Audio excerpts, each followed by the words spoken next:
Good afternoon, everyone, and welcome to the Monster Beverage Corporation Third Quarter 2025 Financial Results Conference Call. All participants will be in a listen-only mode. Should you need assistance, please signal a conference specialist by pressing the star key followed by 0. After today's presentation, there will be an opportunity to ask questions. To ask a question, you may press star and then 1 using a touch-tone telephone. To withdraw your questions, you may press star and 2. Please also note today's event is being recorded. At this time, I would like to turn the floor over to Hilton Schlosberg, Chief Executive Officer. Sir, please go ahead. Good afternoon, ladies and gentlemen. Thank you for attending this call. I'm Hilton Schlosberg, Vice Chairman and Chief Executive Officer.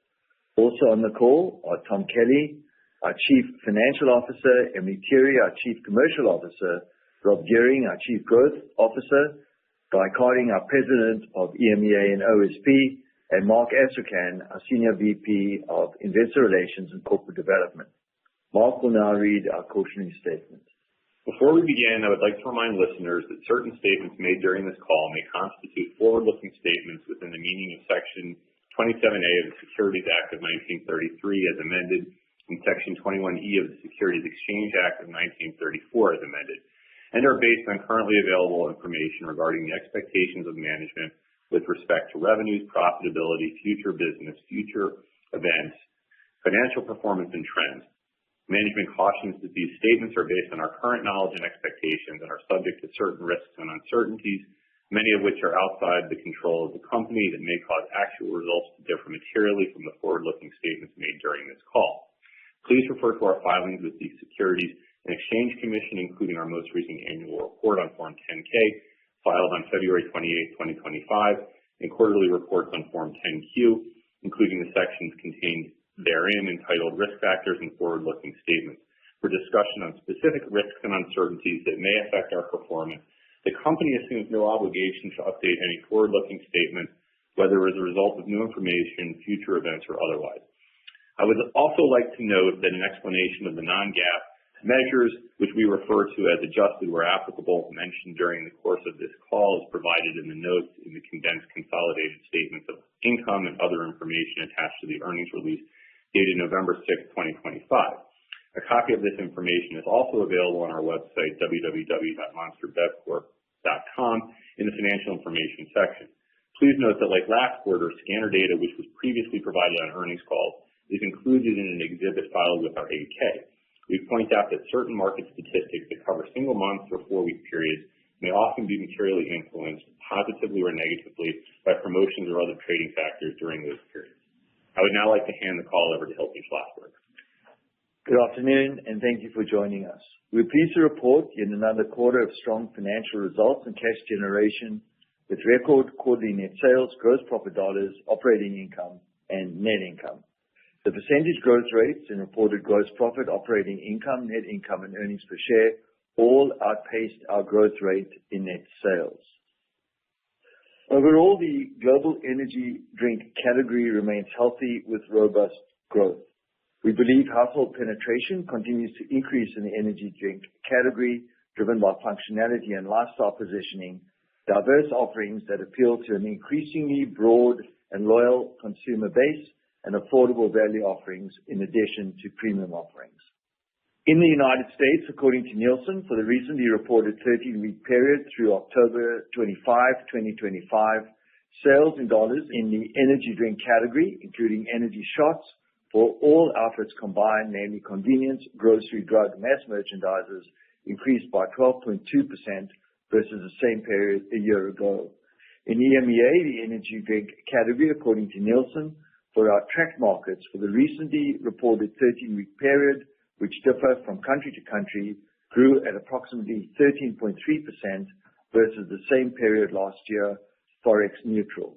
In APAC, the energy drink category, according to Nielsen, Circana, and Intage for our tracked channels for the recently reported 13-week period, which differ from country to country, grew at approximately 20.0% versus the same period last year, FX neutral. In LATAM, the energy drink category, according to Nielsen, for our tracked markets for the 3 months ended September 30th, 2025, grew at approximately 12.6% versus the same period last year, FX neutral. Our net sales to customers outside the United States rose to approximately 43% of total reported net sales in the 2025 third quarter, the highest percentage recorded by the company for a single quarter. We believe our portfolio of energy drink offerings are well positioned to participate in the growing global energy drink category, appealing to a broad range of consumers across geographies, price points, and need states. Innovation continues to be an important contributor to category growth, and we maintain a robust innovation pipeline.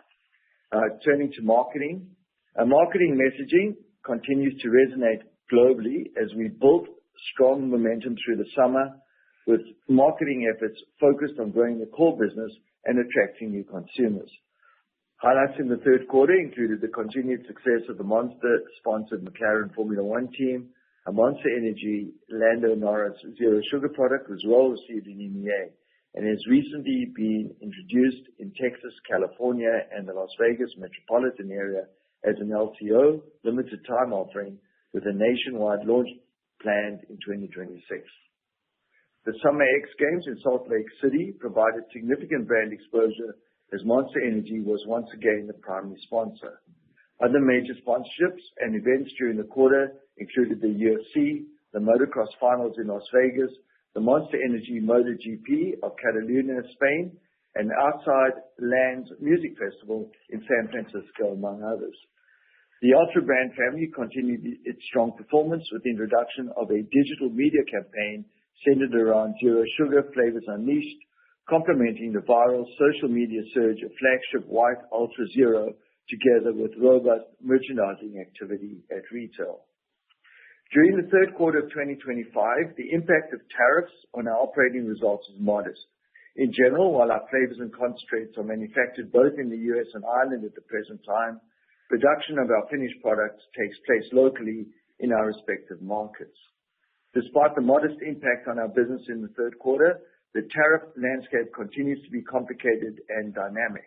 For instance, tariffs significantly impacted the Midwest premium for aluminum, which increased the cost of our aluminum cans.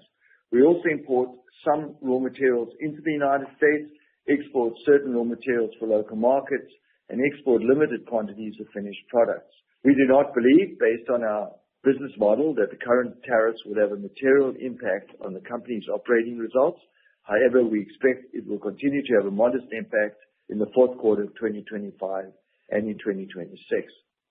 We will continue to recognize tariffs on aluminum through the higher Midwest premium and continue to implement mitigation strategies across the business where possible. Now, turning to our Q3 results, net sales were $2.2 billion for the 2025 third quarter, or 16.8% higher than net sales of $1.88 billion in the 2024 third quarter. Net sales, excluding the alcohol brand segment, increased 17.5% in the 2025 third quarter.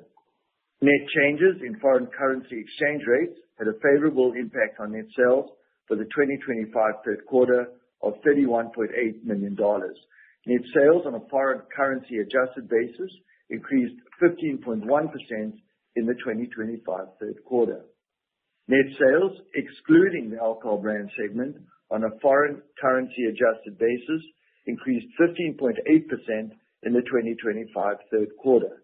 Excluding the alcohol brand segment from our reported results is purely illustrative, as it remains part of our ongoing operations. Net sales for the company's Monster Energy Drink segment increased 17.7% to $2.03 billion for the 2025 third quarter, from $1.72 billion for the 2024 third quarter. Net sales on a foreign currency adjusted basis for the Monster Energy Drink segment increased 16% in the 2025 third quarter. Net sales for the company's Strategic Brand segment increased 15.9% to $130.5 million for the 2025 third quarter, from $112.6 million in the 2024 third quarter. Net sales on a foreign currency adjusted basis for the Strategic Brand segment increased 13.2% in the 2025 third quarter. Net sales for the Alcohol Brand segment decreased 17% to $33 million for the 2025 third quarter from $39.8 million in the 2024 third quarter. Gross profit as a percentage of net sales for the 2025 third quarter was 55.7% compared with 53.2% in the 2024 third quarter. The increase in gross profit as a percentage of net sales for the 2025 third quarter was primarily the result of pricing actions, supply chain optimization, and product sales mix, partially offset by higher promotional allowances, increased aluminum can costs, and geographical sales mix. Distribution expenses for the 2025 third quarter were $82.6 million, or 3.8% of net sales, compared with $82.7 million, or 4.4% of net sales in the 2024 third quarter. Selling expenses for the 2025 third quarter were $214.6 million, or 9.8% of net sales, compared with $196.1 million, or 10.4% of net sales in the 2024 third quarter. General and administrative expenses for the 2025 third quarter were $251.9 million, or 11.5% of net sales, compared with $241.1 million, or 12.8% of net sales for the 2024 third quarter. Stock-based compensation was $32.8 million for the 2025 third quarter, compared with $27.5 million in the 2024 third quarter. The increase in stock-based compensation for the 2025 third quarter included $7.4 million related to certain equity awards granted late in the 2025 first quarter that contain a new retirement clause. Operating expenses for the 2025 third quarter were $549.1 million, compared with $519.9 million in the 2024 third quarter. Adjusted operating expenses for the 2025 third quarter were $510.4 million, compared with $474.7 million in the 2024 third quarter. Operating expenses as a percentage of net sales for the 2025 third quarter were 25.0%, compared with 27.6% in the 2024 third quarter. Adjusted operating expenses as a percentage of net sales for the 2025 third quarter were 23.6%, compared with 25.8% in the 2024 third quarter. Operating income for the 2025 third quarter increased 40.7% to $675.4 million from $479.9 million in the 2024 comparative quarter. Adjusted operating income for the 2025 third quarter increased 35.6% to $705.8 million from $520.4 million in the 2024 third quarter. The effective tax rate for the 2025 third quarter was 23.9%, compared with 21.8% in the 2024 third quarter. The increase in the effective tax rate was primarily attributable to higher income taxes from foreign tax jurisdictions. Net income per diluted share for the 2025 third quarter increased 41.1% to 53 cents from 38 cents in the third quarter of 2024. Adjusted net income per diluted share for the 2025 third quarter increased 36.2% to 56 cents from 41 cents in the third quarter of 2024. And now let's turn to North America. Net sales in the U.S. and Canada in the 2025 third quarter increased by 11.6% in dollars over the same period in 2024. The quarter was driven by strong execution across channels, sustained momentum from prior innovations, continued strength of the Monster Energy Ultra family, and a strong contribution from the Juice Monster family. In the U.S., according to Nielsen, for the 13 weeks ended September the 27th, 2025, a Monster Energy Ultra brand family grew 29% year over year, led by our flagship White Zero Ultra and strong repeat purchases of early innovations, including Ultra Blue Hawaiian and Ultra Vice Guava. Our revenue growth management team remains focused on delivering sustainable revenue growth, value creation, and strategic trade spend optimization. We implemented pricing adjustments through frontline price increases and/or reductions in promotional allowances by package and channel in the U.S. effective November 1st, 2025. Our pricing strategy considers consumer purchasing behavior, brand momentum, channel and package mix. We continue to anticipate minimal impact on volume, supported by the category's favorable value proposition and the relatively modest pace of energy drink price increases compared to other NART beverages over the past decade. Currently, we are in the process of launching a number of SKUs at retail to take us through 2025. These are Monster Energy Ultra Wild Passion, Juice Monster Bad Apple, Monster Electric Blue, Monster Orange Dreamsicle, and in certain markets, Monster Energy Lando Norris Zero Sugar. Our innovation is supported by upgraded analytics for SKU flow, display optimization, and cooler resets. Additionally, we have refined our merchandising strategy to prioritize high-impact placements across the convenience, mass, and grocery channels. In addition, we have a robust innovation slate planned for 2026. In January, we are planning to launch Monster Energy Strawberry Shots in 16-ounce cans in full and zero sugar offerings. And in February, we are planning to launch Juice Monster Voodoo Grape, Raid Watermelon Sour Gummy, and Bang Lime Pop Drop. We are planning to introduce Monster Energy Lando Norris Zero Sugar on a nationwide basis. Late in the first quarter, we're planning to launch Flirt in select channels. Flirt is a female-focused brand with 4 initial flavors: Strawberry Fling, Guava Lava, Berry Tempting, and Sunset Squeeze, and contains zero sugar and includes ingredients we believe will appeal to our target audience. We're also planning to launch Monster Energy Ultra Punch Punch in March. In April, we're planning to launch Full Throttle Red Apple and NOS Grand Prix Guava. Additionally, we are planning to launch Storm Energy in the second quarter of 2026 in the wellness zero sugar energy drink segment. We're also planning to introduce 2 LTOs, as limited time offers, from May to July 2026, Monster Energy Ultra Red, White, and Blue Raz, and Juice Monster Strawberry Lemonade to coincide with America's 250th anniversary. Turning to sales internationally, net sales to customers outside the United States increased 23.3% to $937.1 million, or a record of approximately 43% of total net sales in the 2025 third quarter, compared to $760.1 million, or approximately 40% of total net sales in the corresponding quarter in 2024. Net sales to customers outside the United States on a foreign currency adjusted basis increased 19.1% to $905.3 million in the 2025 third quarter. Gross profit as a percentage of net sales increased in all 3 of our international regions, EMEA, Asia Pacific, and Latin America, in the 2025 third quarter as compared to the 2024 third quarter. Now, focusing on EMEA, our net sales in EMEA in the 2025 third quarter increased by 30.3% in dollars and increased 23.0% on a currency neutral basis over the same period in 2024. Gross profit in this region as a percentage of net sales for the 2025 third quarter was 37.0% versus 35.4% in the same period in 2024. The quarter was driven by strong execution across markets, including accelerated cooler placements and space gains.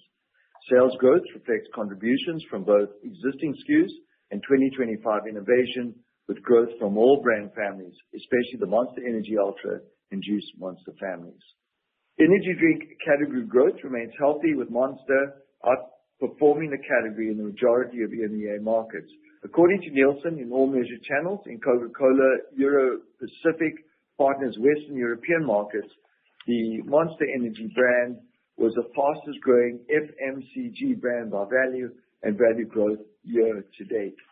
According to Nielsen, for the most recent 13-week period, the Monster brand is now the number 1 energy drink in Greece, adding to our market leadership in a number of other countries. Our affordable brands continue to grow and gain share in their respective markets. Within EMEA, we are seeing continued strong growth of Predator Fury in Egypt, Kenya, and Nigeria, and are continuing the rollout of Predator in Morocco. We are the market leader in Kenya. Innovation continues to drive performance in this region. In particular, Monster Energy Lando Norris Zero Sugar, which is now available in 27 EMEA markets, became the company's most successful new product launch in EMEA. In the third quarter, we launched Monster Energy Valentino Rossi Zero Sugar in 12 markets and Monster Ultra Vice Guava in Australia, with both products showing promising initial results. We will also continue the rollout of various Monster Energy strategic brands and affordable brand innovations in additional markets in EMEA throughout the last quarter of the year. Turning to Asia Pacific, net sales in Asia Pacific in the 2025 third quarter increased 28.7% in dollars and 26.9% on a currency-neutral basis over the same period in 2024.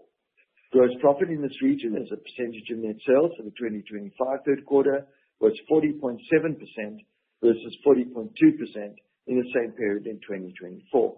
Net sales in Japan in the 2025 third quarter increased 15.6% in dollars and increased 9.7% on a currency-neutral basis. We launched 2 SKUs of Rainstorm in Japan in the 2025 third quarter.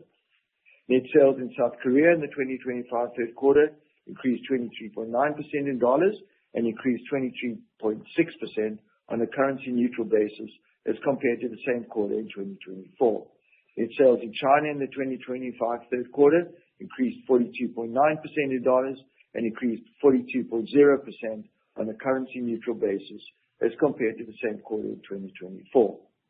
Net sales in India in the 2025 third quarter increased 54.5% in dollars and increased 58.6% on a currency-neutral basis as compared to the same quarter in 2024. We continue to remain optimistic about the long-term prospects for our brands in Asia Pacific and the expansion of our affordable brands in China and India. In Oceania, which includes Australia, New Zealand, Tahiti, French Polynesia, New Caledonia, Papua New Guinea, and Guam, net sales increased 56.9% in dollars and increased 60.2% on a currency-neutral basis. Turning now to Latin America and the Caribbean. Net sales in Latin America, including Mexico and the Caribbean, in the 2025 third quarter increased 9.3% in dollars and increased 9.8% on a currency-neutral basis over the same period in 2024. Gross profit in this region as a percentage of net sales was 46.8% for the 2025 third quarter versus 42.2% in the 2024 third quarter. Net sales in Brazil in the third quarter increased 11.3% in dollars and increased 10.4% on a currency-neutral basis. We launched Juice Monster Rio Punch in the third quarter with positive market acceptance. Net sales in Mexico increased 26.8% in dollars and increased 30.1% on a currency-neutral basis in the 2025 third quarter. We launched Monster Energy Ultra Strawberry Dreams and Predator Wildberry in the quarter, and both contributed to growth and market share gains. As you may be aware, Mexico recently approved new excise taxes on sugar and artificially sweetened drinks effective January 2026, which will apply to drinks in our portfolio. While Mexico accounts for a low single-digit percentage of our sales, we will work to reduce the impact on our business where possible. Net sales in Chile in the 2025 third quarter increased 6% in dollars and 8.1% on a currency-neutral basis. Net sales in Argentina in the 2025 third quarter decreased 15.1% in dollars and 15.0% on a currency-neutral basis. The net sales decrease in Argentina was due to lower price per case revenues as a result of a change in our operating model late in the first quarter of 2025 with the objective of better managing our foreign currency exposure. Our volumes in Argentina actually increased in the quarter. Turning to Monster Brewing, net sales for the alcohol brand segment were $33 million in the 2025 third quarter, a decrease of approximately $6.8 million or 17% lower than the 2024 comparable quarter. Our recently launched hard lemonade lines, Blind Lemon and Blinder Lemon, began shipping nationally in July. Our first subline of the Beast, a spirit-based RTD ready to drink, and 2 new beer brands are among the planned innovations in 2026. During the 2025 third quarter, no shares of the company's common stock were repurchased against our repurchase program. As of November the 5th, 2025, approximately $500 million remained available for repurchase under the previously authorized repurchase program.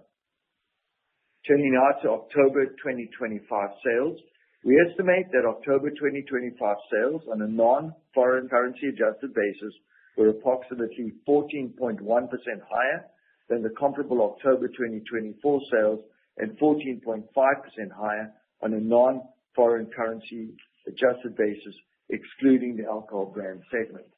We estimate that on a foreign currency adjusted basis, October 2025 sales were approximately 13% higher than the comparable October 2024 sales and 13.4% higher on a foreign currency adjusted basis, excluding the alcohol brand segment. October 2025 had the same number of selling days as October 2024. In this regard, we caution again that sales of a short period are often disproportionately impacted by various factors, such as, for example, selling days, days of the week in which holidays fall, timing of new product launches, the timing of price increases and promotions in retail stores, distributor incentives, as well as shifts in the timing of production. In some cases, our bottlers are responsible for production and determine their own production schedules. This affects the dates on which we invoice such bottlers. Furthermore, our bottling and distribution partners maintain inventory levels according to their own internal requirements, which they may alter from time to time for their own business reasons.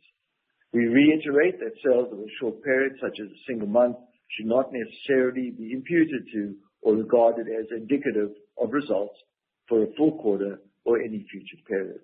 In conclusion, I'd like to summarize some recent positive points. Our record quarterly net sales, gross profit dollars, operating income, and net income speak to the strength of our brands. In addition, the percentage growth rates in reported gross profit, operating income, net income, and earnings per share all outpaced our growth rates in net sales. The energy drink category continues to grow globally. We believe that household penetration continues to increase in the energy drink category. Growth opportunities in household penetration, per capita consumption, along with consumers' needs for energy, are positive factors for the category. We continue to expand our sales in non-Nielsen tracked channels. Globally, as measured by scanner data, consumer demand remains strong in the energy drink category. We continue to review opportunities for price increases, both domestically and internationally. We continue to invest in our supply chain to better service our customers and improve our cost structure. We are excited about our innovation pipeline for 2026 and beyond. Finally, we are hosting an Investor Day in New York City on December 2nd, and we hope you can join us in person or online. I would now like to open the floor to questions about the quarter. Thank you. We will now begin the question and answer session. To ask a question, you may press star and then one on your touchtone phones. If you are using a speakerphone, we do ask that you please pick up your handset prior to pressing the keys to ensure the best sound quality. To withdraw your questions, you may press star and two. We do ask that you please limit yourselves to a single question. Please note that you may re-enter the question queue if you have additional questions. Once again, that is star and then one to join the question queue. We'll pause momentarily to assemble the roster.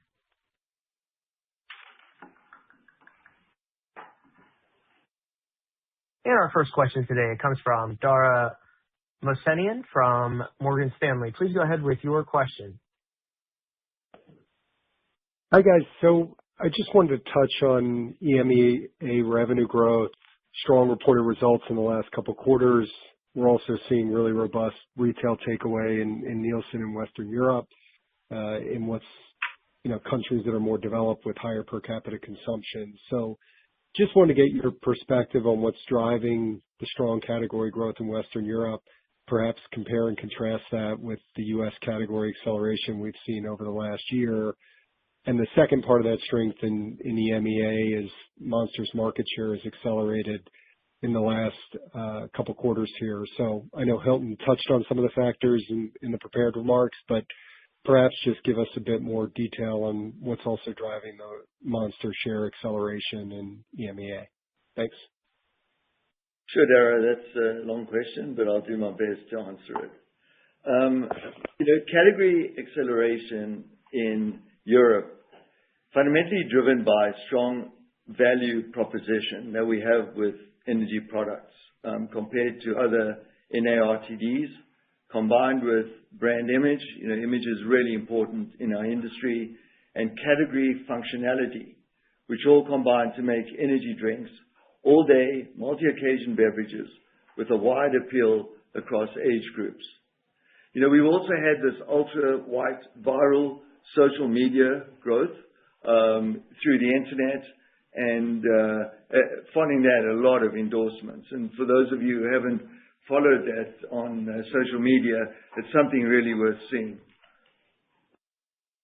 A large percentage of our category consumers, we've heard about 25%. We did some studies in Western Europe based on usage and attitude. And, we basically have heard from these studies that 25% of consumers are actually new to the category in the last 12 months and come from a range of other categories, including water, juice, coffee, and sparkling soft drinks. We have not done the study in the US, just in Europe, to be precise. The energy category has a wide range of product offerings, both sugar, non-sugar SKUs, with an extensive range of flavors and material product innovations. Similar to the US, value proposition, brand image, functionality, consumers new to the category come from a range of other categories: water, coffee, coffee house.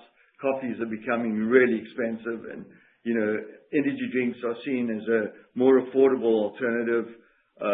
We've got zero and we've got full sugar variants, and as you know, a wide variety of innovation.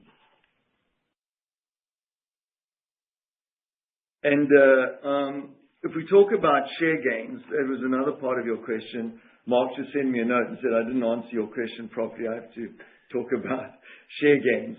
So Monster outperformed the category, and you can see the share gains in the attachment to the release, which we're pretty excited about.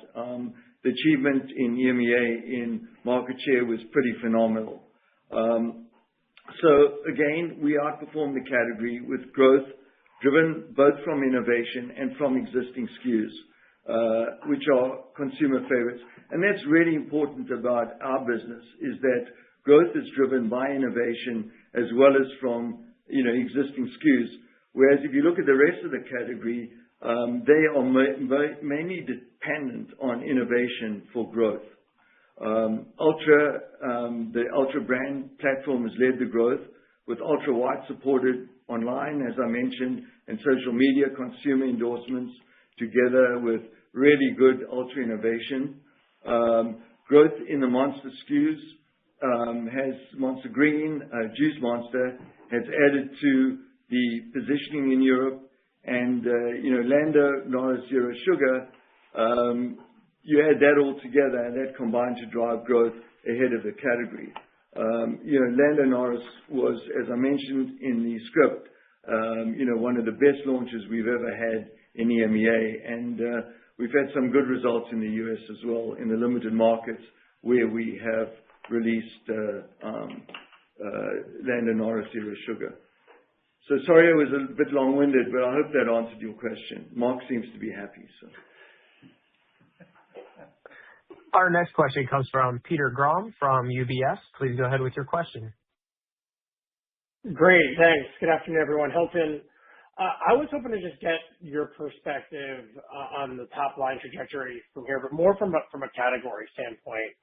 Obviously this year's been solid, probably better than most of us would have expected if you asked us this time last year. So just, as we look out to 26 and just given the various cross currents and tougher comps, how do you see category growth evolving as we look ahead? Would you expect some moderation, or do you think this strong level of growth can continue?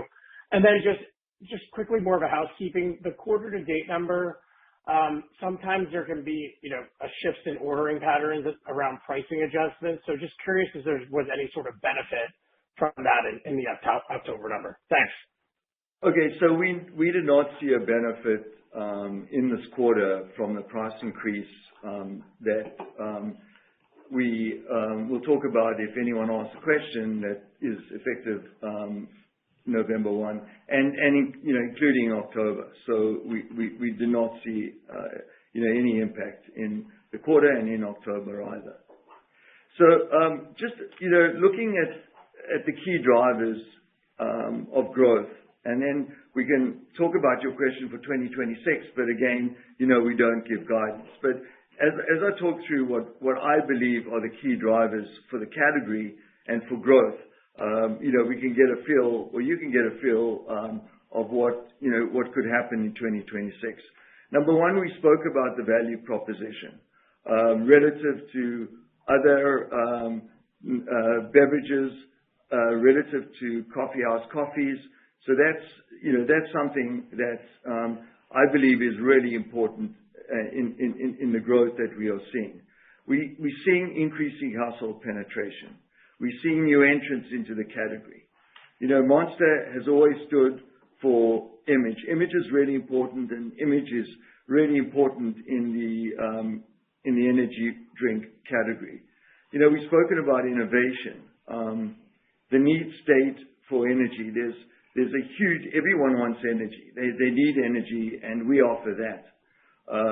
The fact that we are an affordable luxury, which we've spoken in the past, and also, this whole, sort of move behind the Ultra brand family. And energy drinks are becoming more acceptable, in society. At one time, they were kind of looked at and people were concerned about them. But now understanding the levels of caffeine, which are not exorbitant and less than half of the equivalent size of a coffee house coffee, energy drinks are becoming more acceptable. And then when we look at 2026, we can make our own conclusions. But we are having a price increase that we'll talk about maybe. And, innovation, we've got a lot of innovation planned for the remainder of this year. That's happening. It's all in market. And we've got great innovation for 2026 as well. And, we're excited about all the innovation, including these LTOs for America's 250th year anniversary. Our next question comes from Matthew Smith from Stifel. Please go ahead with your question. Hi, Elton. Thank you for the question. Since you mentioned pricing, I'll slot my question in here. You have pricing effective November 1st. It sounds like you're taking a strategic approach versus a broad line increase. In the U.S., what level of pricing do you expect from the increases in promo reductions, and do you expect price realization to be significantly different by channel? Okay, so let me start off by saying we've completed our discussions with our bottlers and our customers. And we will have revised pricing implemented effective November 1, which is already happening. As I also said on the call, we anticipate minimal impact on volumes, reflecting the energy drink category's favorable value proposition and relatively modest pace of price increases compared to other NARTD categories.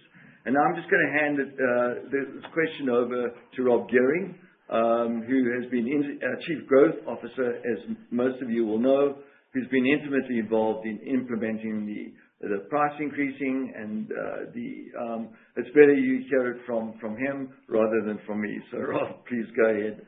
You bet. Matt, thanks for the question. Appreciate that. As you're aware, we believe RGM is a balance of art and science rooted in consumer insights, where we sequentially strive to grow top line faster than units. And as Hilton mentioned, we remain focused on unit growth, and we're constantly evaluating elasticities because we believe that's a critical strategic consumption metric. So as we engage with our bottlers and our retailers, we strive to optimize the ideal balance of rate, trade spend, package mix, and channel mix. And what we have implemented effective November 1st, you will start to see in the coming weeks in scanner data. But our goal is to consistently achieve and deliver those objectives. Our next question comes from Bonnie Herzog from Goldman Sachs. Please go ahead with your question. All right. Thank you. Actually, if I could, Ron, maybe just ask a quick follow-up question on pricing. about the net price realization you're hoping to achieve with the actions you just talked about. How do we think about it versus, I guess, the 5%, rate or price increase you took last year? I think, Bonnie, thanks for the question and thanks for the follow-up. We're going to go into a lot more detail about our strategy in December, but at this point, the complexity across channels and package mix and across our brand families, it's a little early to state an exact precise number as we watch this materialize. You're starting to see it in stores now. You'll see it in scanner data in coming weeks. But again, our goal is always to manage that balance between delivering that top line ahead of unit growth. So you can see how effective it was for us in 2025, and our goal is to consistently deliver that moving forward. Okay, and then if I could, Hilton, I'd love to ask you a question about your gross margins in the quarter, which were really strong, and I think they came in better than you expected, since I believe you suggested to us last quarter that they would decline sequentially. So just would love to hear from your perspective, I guess what came in better than you thought. I mean, was it stronger volume, you got more leverage, etc.? So, what we said in the release, and I think that's quite important to look at that. We had pricing actions which were positive. Our supply chain optimization was again positive, and we had product sales mix, and that's as we move from more sugar beverages to lower to zero sugar alternatives, that benefits our margin. And then in the quarter, we also had higher promotional allowances, increased aluminum can costs, which we've discussed, and geographical sales mix. So you put it all together, pricing was good, increase in pricing, supply chain optimization, and product sales mix, and they were the major contributors to gross margin. Now, gross margin was the same as last quarter, which was really pleasing to see, and we're really happy with where we are now. We spoke a little bit about tariffs in the script, and that we will see an impact in tariffs. We spoke about a modest impact in this quarter. We spoke about a modest impact of tariffs in the fourth quarter and the first quarter of 2026. And then as we if things stay very much the same, we'll then be benefiting from what happened in 2025, because that's when the Midwest Premium and the LME started moving on. And then, of course, we'll have the benefit of pricing, which Rob has just spoken about and which has been implemented effective November 1.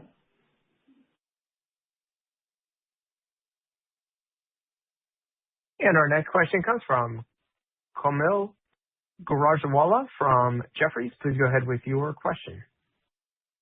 Hey, everybody. Well done this quarter.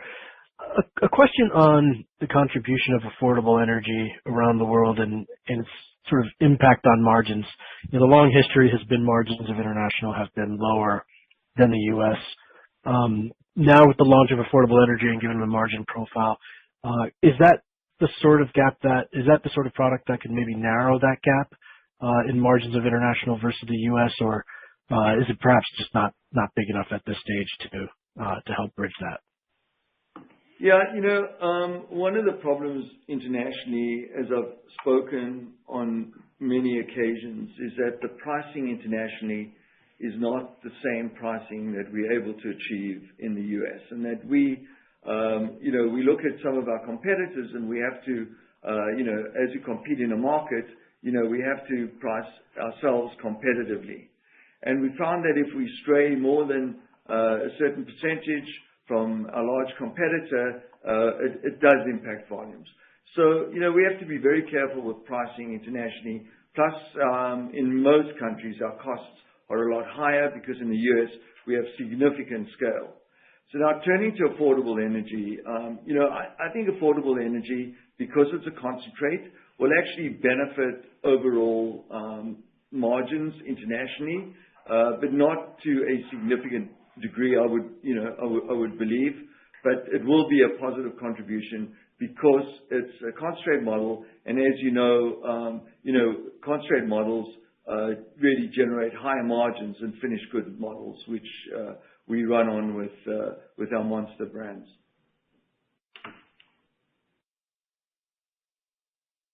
And ladies and gentlemen, with that, we will be concluding our question and answer session for this afternoon. I'd like to turn the floor back over to Hilton Schlosberg for any closing comments. Thank you. On behalf of Monster, I would like to thank everyone for their interest in the company. We are confident in the strength of our brands and the talent of our entire Monster family throughout the world, and I'm excited to be working with them all and thank them for their contributions during the quarter. We believe in the company and our growth strategy and are committed to innovating, developing, and differentiating our brands and expanding the company both at home and abroad. We are proud of our relationship with the Coca-Cola system and the opportunities this presents to us. We believe that we are well positioned in the beverage industry and are optimistic about the future of our company. Thank you so much for your attendance. And ladies and gentlemen, with that, we'll conclude today's conference call. We do thank you for attending today's presentation. You may now disconnect your lines.